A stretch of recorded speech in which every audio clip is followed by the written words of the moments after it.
बहुत ही खूबसूरत और गहरे काव्यात्मक सफर पर निकलने वाले हैं। आज के इस विश्लेषणात्मक सफर या कहें इस खास काव्य पाठ में हम मनु महाराज की रचनाओं की दुनिया में कदम रखेंगे। एक ऐसी दुनिया जहां जज्बात सीधे पन्नों पर उतरते हैं, बिना किसी मिलावट के। तो चलिए बिना देर किए एक सूत्रधार की तरह इन कविताओं की गहराई में एक साथ गोता लगाते हैं। शुरुआत करते हैं इस बेहद ऊर्जावान पंक्ति से। जिंदा हो तो सबूत दो, मुर्दों की मानिंद न रहो। कोई हलचल होने दो, कोई जलजला आने दो। जरा सोचिए, ये सिर्फ कुछ शब्द नहीं है, बल्कि जिंदगी को पूरी शिद्दत से जीने की एक पुकार है। ये विचार हमें तुरंत उस रचनाकार की प्रखर सोच से जोड़ देता है, जिसके बारे में हम आज जानने वाले हैं। तो चलिए अपने पहले अध्याय की ओर बढ़ते हैं, लेखन की मूल प्रेरणा। आखिर एक लेखक का जन्म कैसे होता है? इन रचनाओं के पीछे मुख्य रूप से 3 आधार हैं। पहला, संवेदनाओं और भावनाओं का एक ज्वार उठना। दूसरा, शब्दों और अभिव्यक्ति की गहरी चाहत। और तीसरा, अपनी भावनाओं को बिल्कुल सटीक शब्दों में पिरोने की कला। इन बातों से ये बिल्कुल साफ हो जाता है कि हम जिन रचनाओं को देख रहे हैं वो कोई बनावटी कोशिश नहीं, बल्कि दिल से निकली हुई एकदम शुद्ध अभिव्यक्ति है। और जब बात उस प्रेरणा के स्रोत की आती है ना, तो आध्यात्मिक समर्पण का रंग बहुत गहरा होता है। इस अद्भुत रचना पर गौर कीजिएगा। तुम कोई किताब का पाठ नहीं जिसे याद किया जाए, तुम तो वो हवा हो जिसे हर पल सांस लिया जाए, मेरे महादेव। ये भक्ति से भरी पंक्तियां बहुत ही खूबसूरती से दिखाती हैं कि कैसे गहरी आस्था एक रचनाकार के लिए लगातार बहने वाली प्रेरणा की धारा बन जाती है। अब रुख करते हैं हमारे दूसरे अध्याय का, जो है जीवन, संघर्ष और संकल्प। इन शब्दों के दर्द और उस दर्द से उपजी ताकत को महसूस कीजिएगा। संघर्षों की चोटों से गड़ा हुआ पत्थर हूं, बहुत कुछ सहा हूं, बहुत कुछ खोया हूं। सफर जिंदगी का अपने उसूलों काटा हूं, जितनी अब चमक है घिस कर लाया हूं। यहाँ एकदम स्पष्ट है कि कैसे जीवन के नुकसान और कड़े उसूल इंसान को अंदर से तराश कर एक नई चमक दे देते हैं। इसी संघर्ष की एक और बेहद ताकतवर तस्वीर हमें यहाँ देखने को मिलती है। मिट्टी में दबा रहा, आंधियों से लड़ा, आज बना हूं बरगद। क्या कमाल का रूपक है। मतलब विपरीत परिस्थितियों की मार सहकर ही एक छोटा सा बीज एक विशाल, सबको छांव देने वाले बरगद में बदल पाता है। ये पंक्तियां हमें डटे रहने की असल अहमियत सिखाती हैं। अब यहाँ हमें 2 अलग-अलग विचारों का एक दिलचस्प विरोधाभास देखने को मिलता है। एक तरफ जवानी के गुरूर पर एक चेतावनी है, 4 दिन का यौवन, इतना मत इतराइए, जीवन लंबा संघर्ष, संभल संभल जाइए। और दूसरी तरफ सत्य की भारी कीमत का एहसास है। कोरा सच वाकई बड़ा कठोर होता है, बोलने वाला खामियाजा भुगतता ही है। ये दोनों रचनाएं बहुत ही शानदार तरीके से युवावस्था के पल भर के अहंकार और सच बोलने के कड़वे परिणामों की तुलना करती हैं। सफर को आगे बढ़ाते हुए आते हैं अध्याय 3 पर, एकांत और उलझे रिश्ते। आज के दौर की सबसे बड़ी सच्चाई को देखिए। खाली सोफे, खाली कमरे, जिंदगी की मुश्किल देखो। भीड़ भरी दुनिया में सब करते शिकायत, अकेले हैं। और इसी के साथ ख्वाहिशों की दुनिया में तू भी अकेला, मैं भी अकेला। ये पंक्तियां इस अजीब सी विडंबना को बिल्कुल सही पकड़ती हैं कि कैसे आज इंसान इच्छाओं की इस भारी भीड़ में भी खुद को एकदम अकेला पाता है। और जब रिश्तों में दरार आती है ना, तो वो दर्द शब्दों में कुछ इस तरह छलकता है।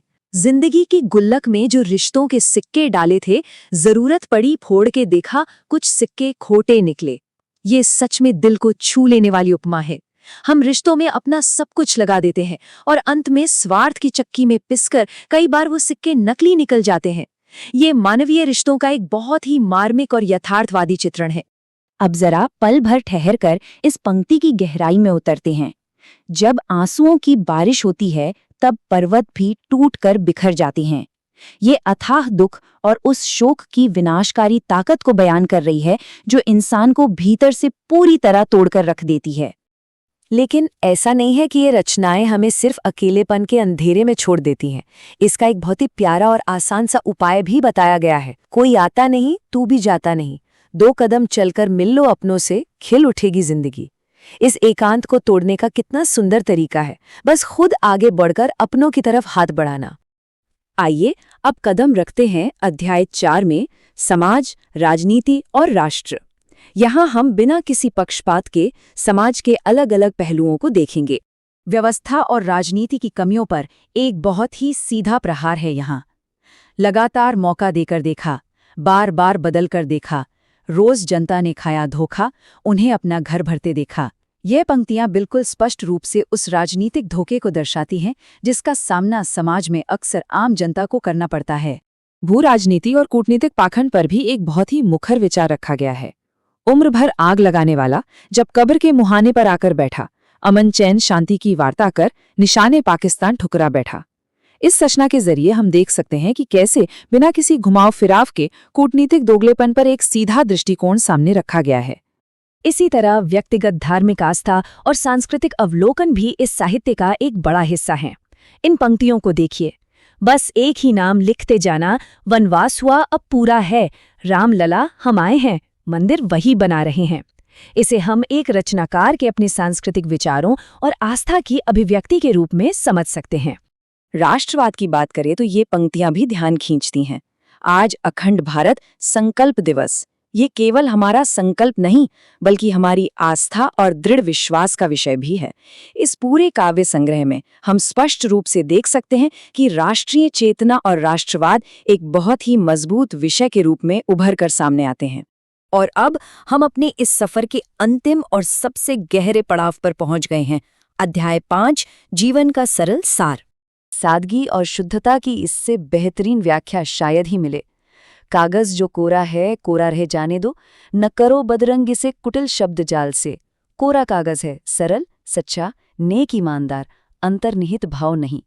ये हमें याद दिलाती है कि बिना किसी छल कपट या छिपे हुए अर्थ के एक ईमानदार आत्मा बिल्कुल उस कोरे कागज की तरह ही बेदाग और खूबसूरत होती है। और इस पूरे विश्लेषणात्मक सफर का जो सबसे बड़ा निष्कर्ष निकलकर आता है वो बहुत ही छोटा लेकिन असरदार है। जीवन जितना सादा, तनाव उतना आधा। अगर जीवन में सच्ची शांति चाहिए तो उसका बस यही एक सीधा सा मंत्र है, सादगी। आज के इस काव्य पाठ को हम इन बेहद मार्मिक पंक्तियों के साथ विराम देंगे। अपना क्या है इस दुनिया में? कुछ भी नहीं। ये देह भी पराई ही है, एक दिन छोड़ इसको चले जाना है। जब हम जीवन की इस सच्चाई को समझते हैं कि सब कुछ यहीं छोड़ जाना है, तो ये सवाल मन में जरूर उठता है कि आखिर हम किस चीज के पीछे भाग रहे हैं। इन कविताओं ने वाकई हमें अपने ही वजूद के बारे में गहराई से सोचने पर मजबूर किया है। आज हमारे साथ इस खास सफर का हिस्सा बनने के लिए बहुत बहुत शुक्रिया।